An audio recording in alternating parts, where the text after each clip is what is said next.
Halo, baik lagi dengan gue Om Ardi Gendut. Selamat pagi, subuh-subuh ya teman-teman. Eh, Sebenarnya gue curhat lagi ya mengenai kredit sampai 100 juta tanpa agunan tambahan ya teman-teman ya. Banyak kalangan di luar sana, baik pemerintah juga mengkritik. Mungkin ya di dalam kenyataan di lapangan adakah teman-teman yang 100 juta tanpa agunan tambahan? Saya tanya teman-teman, ada nggak? Pasti ada yang bilang, Pak, saya diminta paling nggak BPKB nggak? Pasti gitu. Saya diminta ini, diminta itu, saya minta sertifikat malah kan. Iya nggak? Padahal teman-teman juga butuh akses permodalan yang menurut gua ya butuh butuh kemudahan ya nggak teman-teman, ya nggak? Teman-teman butuh kemudahan, teman-teman butuh modal yang cepat ya nggak? Apalagi di beberapa bank belum buka kan, ini teman-teman juga bingung kan, Pak, yang gimana mau ngomong yang gini, Pak, orang tempat saya aja masih buka enggaknya masih belum jelas gitu kan. Tapi oke lah ya, kita bicara yang sudah buka aja. Dikritik ya, jadi pemerintah juga mengkritik mungkin ya. Ini bukan rahasia umum lah. Sampai 100 juta pun banyak kalangan pengusaha yang tetap diminta agunan dan harus dibikin satgas ya nggak? Satgas supaya peraturan tersebut betul-betul dilaksanakan seperti teman-teman ya. Jadi gue mau cerita sedikit ya teman-teman. Uh, gue pernah proses ya, tim gue juga lah pernah proses kredit yang ada agunan teman-teman ya, bermasalah, sehingga uh, banyak hal yang ditangkap bahwa proses pemberian kami dulu itu banyak nggak tepatnya, dalam artian banyak, wah ini harus dicek, kamu nggak ngecek, ini harus dicek, kamu nggak ngecek, ya seperti itu lah ya, banyak memeriksakan tempat kita ya nggak. Pekerjaan yang paling banyak memeriksanya ya mantri, ya AO ya nggak, ya RM misalkan, itu tempat yang paling banyak periksanya ya nggak? Gitu ya, karena masalah duit nggak, masalah pemberian duit. Sehingga kita pegawai bank sendiri sebenarnya ketika menghadapi hal tersebut, jadinya berpikir bahwa kita yang pakai jaminan aja, yang jaminannya mungkin di atas kreditnya misalkan, diperlakukan seperti itu gitu loh. Salah sedikit sikat ya, langsung cek gitu kan.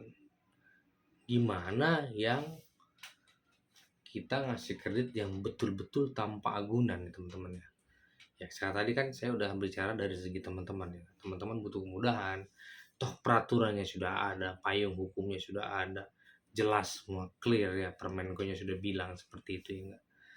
Nah sekarang gue bicara dari segi orang yang ngasih ya, petugas banknya, yang jelas-jelas tidak ada insentif kan ya, kan nggak boleh, nggak ada Vivian tuh nggak boleh. Tapi kita harus memproses kredit yang nilainya cukup besar, yang bahkan kalau ada agunan pun ketika kita salah ngasih, tiba-tiba ada oknum yang masuk, ada jaminan pun kita diperlakukan yang ya seperti maling ya enggak. Ya ini curhat aja ya. Gimana kita kasih kredit sampai 100 juta tanpa agunan? Kebayang punishment-nya teman-teman. Sehingga apa? Pada akhirnya petugas bank di lapangan itu akhirnya uh, berapa ya? Ya udah, kita mintain agunan aja walaupun kecil, yang penting ada kan gitu kan. Misalkan ada yang tanya tadi, "Bang, kredit 50 juta pakai motor NMAX bisa nggak?" Saya jawab coba aja. Ya, sepanjang ada agunan sih biasanya masih diproses. Nah, ini suatu apa ya, kontradiktif ya nggak teman-teman, dan peraturannya bicara seperti ini, tapi petugas bank dengan segala kerumitannya dan segala ketakutannya, resikonya, ya mereka juga punya keluarga ya kan, punya keluarga, punya anak, punya istri. Kalau salah sedikit saja diperlakukan seperti maling, susah ya teman-teman ya. Ya enggak? Jadi enggak sinkron antara apa yang diminta orang lain dan peraturannya, payungnya dengan yang di lapangan tuh. Jadi jujur di bank tuh pasti takut ngasih kredit tanpa agunan nih. Kita bicara nggak ini lah ya.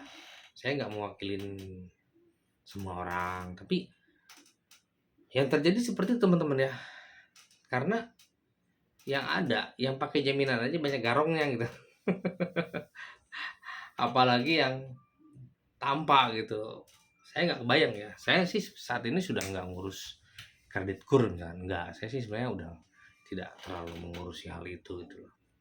Secara pemberian ya, saya tidak berhubungan langsung lagi. Cuman saya juga mewakili bahwa oke, kalau mau diperlakukan saklek, saklek semua gitu. Pemerintah betul-betul brok, nggak ada. Kalau pakai jaminan kena hukuman. Tapi lindungi juga nih petugas-petugas ini gitu loh. Ya. Mereka itu ngasih jangan kayak diperlakukan udah kayak penjahat aja gitu kalau salah ngasih gitu. Ya curhat aja teman-teman ya. Karena apa, orang kita itu dikasih kemudahan, disitulah mereka membuat celah ya. Gitu gak sih? Ya mohon maaf, kita bukannya kita menuduh teman-teman akan melakukan hal itu, enggak. Cuman logikanya seperti itu dan hukuman ke kita itu ya apa ya, besar betul gitu loh teman-teman ya. Sementara peraturan bicara seperti itu ya. Artinya ketika kredit tanpa agunan itu kan harus betul-betul dicek, betul-betul dicek, bukan berarti yang lain nggak betul-betul dicek sih. Artinya tingkat kesalahannya harus minim kan gitu kan. Itu akan membutuhkan waktu buat analisa, ya kan? Buat meyakinkan diri sendiri aja nih saya nih, kalau tanpa 100 juta misalnya, tanpa megang sesuatu, meyakinkan diri aja udah bukan pekerjaan yang mudah teman-teman. Ya kan, meyakinkan diri, ah ini saya kasih, saya berani nih, saya kasih tanpa agunan. Apa yang buat saya yakin?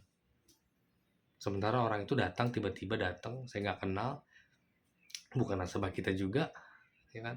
Minta 100 juta. 100 juta itu nilai yang besar loh, teman-teman. Ya, besar banget ya. Kalau beli kerupuk bisa satu pabrik tuh. Gitu, teman-teman. Jadi ini sebenarnya yang gue ceritain adalah kenyataan seperti ini gitu. Makanya mungkin ada perbankan yang minta agunan. Ya memang apa ya? Memang ada ketakutan sih kalau betul-betul tanpa agunan. Tapi itu juga salah kan, peraturannya sudah tidak apa?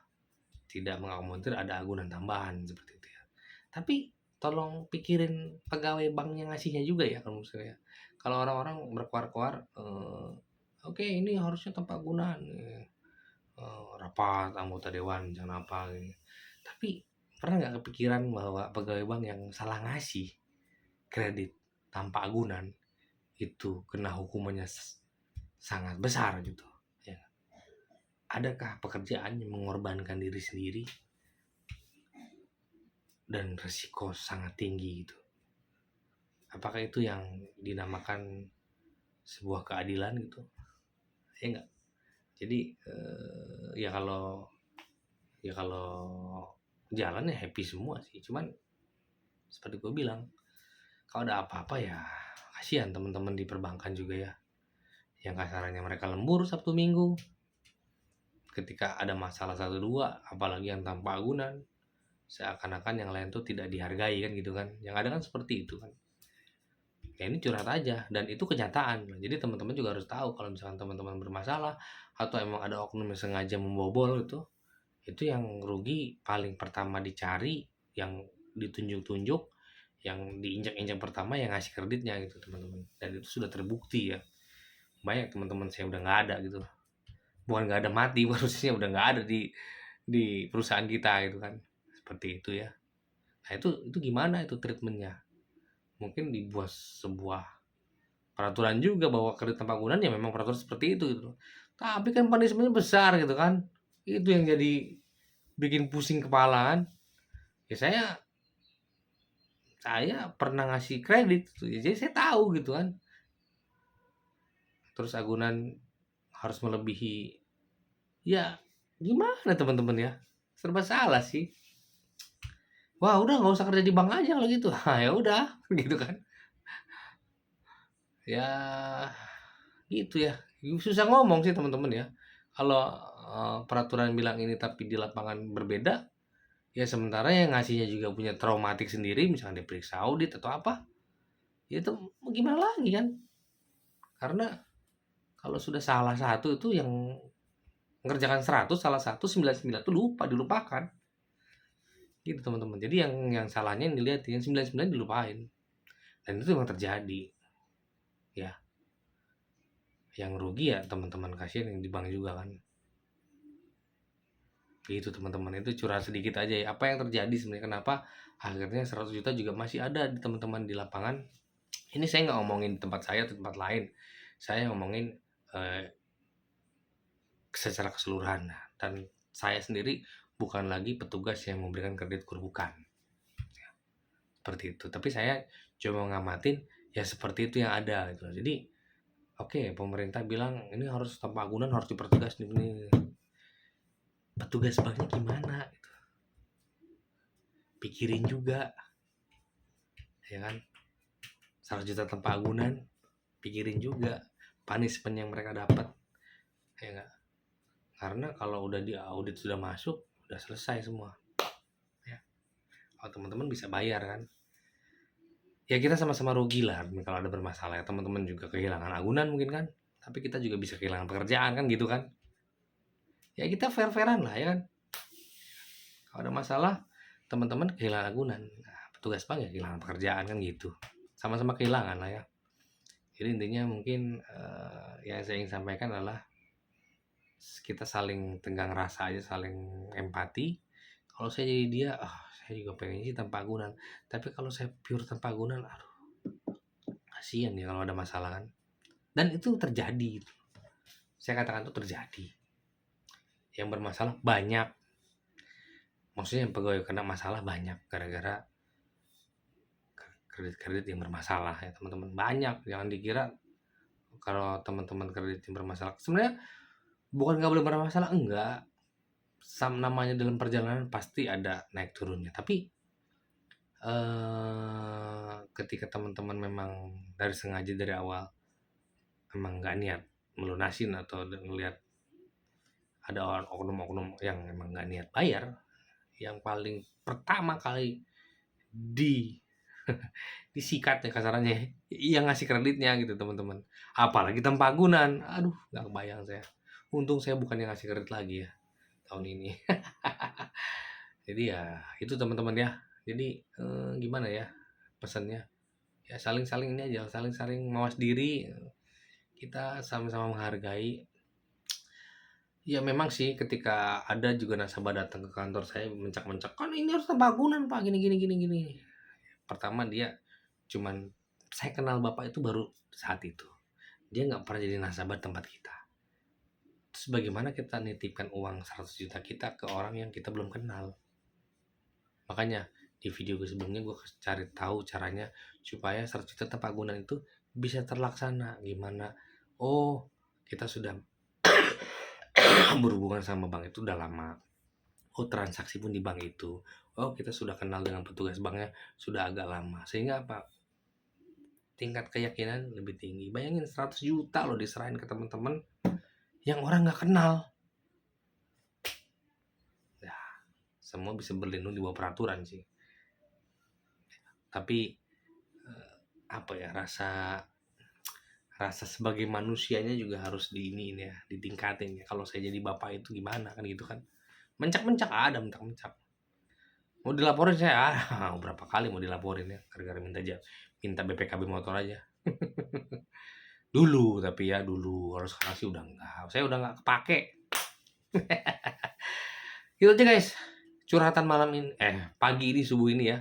Semoga ada manfaatnya, ada insight juga ke teman-teman bahwa ya untuk melaksanakan peraturan tidak semudah yang orang lain kira, karena banyak pihak. Artinya gini lah, dunia ini selalu mengarah ke keseimbangan ya enggak. Kalau ada satu pihak yang diuntungkan, pasti ada pihak lain yang dirugikan. Itu percayalah, itu akan selalu ada ya teman-teman ya. Terima kasih, sampai ketemu lagi di video selanjutnya. Thank you.